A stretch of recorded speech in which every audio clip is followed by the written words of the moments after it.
So why are we studying operations research? I'd like to use this concept here. It's called the boundary manager concept, something I learned a long time ago, and I can't even give credit to the person who told me first. Uh, but what it boils down to is that as a manager, you are going to be given a system that you will be responsible for. And that could be a department, it could be a company, it could be a nonprofit organization, some section of it. But at any rate, you'll be given this task to perform using various resources. And the resources could always be broken down into 5 categories. There's money, you have to have money and pay people, buy material and so forth. So there's money put into the department, you're going to get a budget. You are going to have manpower that you'll assign. You have to give the men and women who work for you the material they need to do the job, whether it's to put into a product or whether it's just typing paper that they use.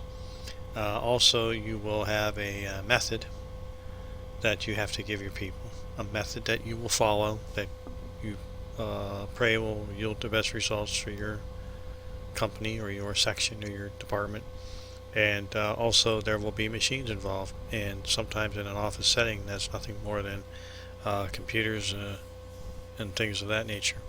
Also under machines you could also add buildings. You have to have a building, an office building or a factory or both. And your job is operating at the top of that circle as the manager is to be familiar enough with the system. That's why I showed it halfway in and halfway out. Familiar enough with what's going on in the system to really understand it. And yet you have to be above the system. You have to spend time above it and look at your inputs and how well you think you're using them, and look at the outputs that you're trying to achieve.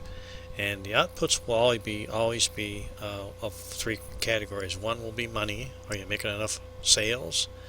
Is the profit good enough? Are you delivering it on time? It doesn't do much good to be really good at something if you don't do it in a timely manner. And also, your work has to be of excellent quality. So if you don't have good quality, if you don't deliver the service or product on time, and if you don't do it at a good price, you will not be successful. And so that is basically why you're studying to become managers if you're not already a manager. And that is to take the things that you've been learning so far, and the things that you learned in this course and in your last one, and pull all that knowledge together to be better at being a manager. And to be better at being a manager, you have to have this perspective of the boundary manager, one who looks at what's going into the system and what's going out of the system, and judges the outputs and judges the use of the inputs, and strives for continuous improvement. And what this course is about in operations research is we are going to learn a lot of practical tools that we can use to improve the outputs and the use of the inputs in our system. So this is why you're taking the course, and I hope you enjoy it, and I hope you can relate what you learn in the next few weeks to this boundary manager concept that I'm presenting you here. And any questions you have, please let me know. You can email me, you can go to the facilitator forum and make a post. Okay? Thanks.